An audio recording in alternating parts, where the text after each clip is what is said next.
guys, I'm going to introduce you to our first speaker of the day, well, apart from me, and we're really delighted to have some amazing speakers this afternoon.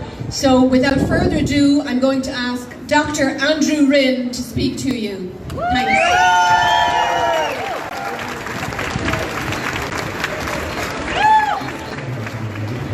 Thank you very much indeed for inviting me.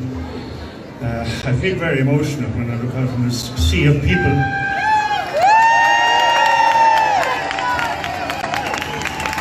If I can stop myself from crying, I'll probably get able to say something. But never in my long life, and I'm not a spring chicken, never in my long life have I seen so many people so afraid of so little. They have nothing to fear.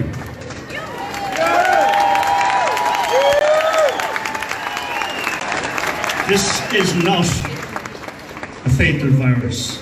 This is not a fatal disease.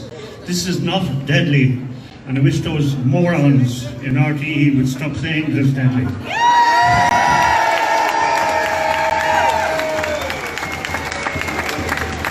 Any virus with a mortality rate of something like 0.8% is not a deadly disease. You are as likely to die from this as you are to be struck by lightning.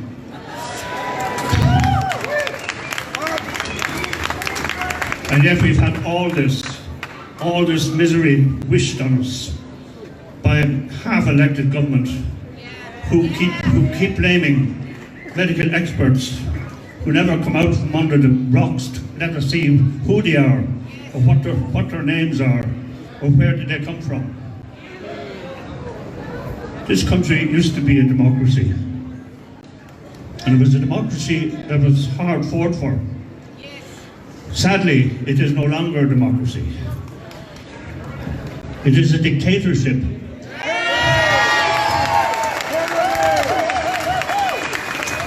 And a tyranny. And if you feel it's wrong, it is because it's wrong. Trust your feelings on this. When you see people staring at you from over their masks, don't worry about it. Let them do what they want, and you do what you want.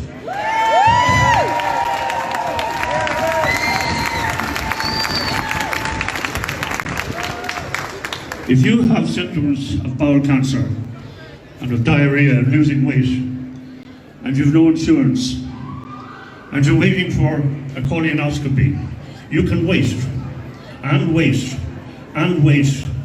You are now totally on your own. This government will not help you. The prognosis for bowel cancer is dependent on an early diagnosis. Every week that goes by, your prognosis gets worse without it being treated. And this is not right. The same applies for breast lumps for women. Breast check has been abandoned. It doesn't matter anymore whether you have a breast lump or not. If you've no insurance, you're not going to get a biopsy, you're not going to get anything. COVID-19 is the only thing that this government seems to be capable of concentrating on.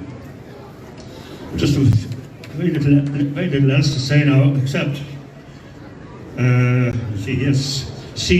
PCR, the test, where they shove something down your throat. It's very uncomfortable, but I had it done myself when I came back from Portugal. It's not specific for coronavirus.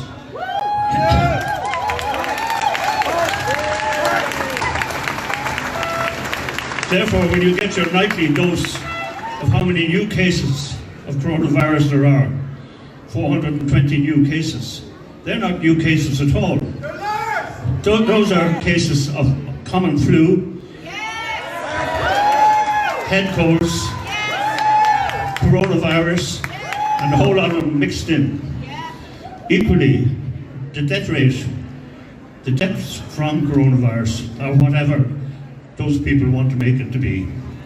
If you have chronic lung disease, heart disease, and just had a stroke, and you die, and you also have a positive PCR, then you're put down as a coronavirus death. These are lies, they are not the truth.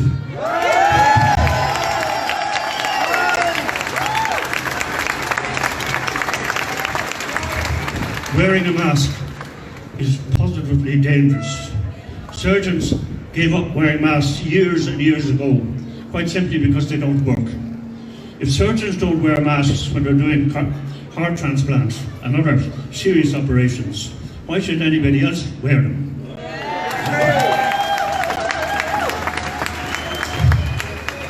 Not only are they useless, but they are also quite dangerous. You're breathing in your own carbon dioxide. You're getting 10% less oxygen than you need. It's like being on top of Croagh Patrick or someplace. And the mask is becoming more and more infected with bacteria in that warm, damp climate that it is.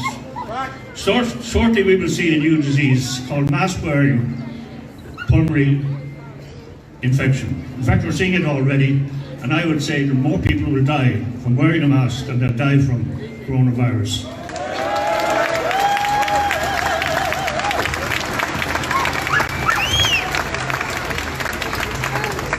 A lot of people have died for the freedom of this country. I'm talking about people in 1798, the Fenians in the mid-19th century, and of course the men and women of 1916. They didn't die for themselves, they died for us, so that we could have freedom.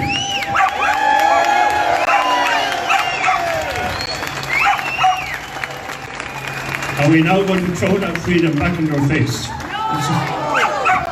Now, we don't want our freedom, we much prefer the slavery. Thank you all very much.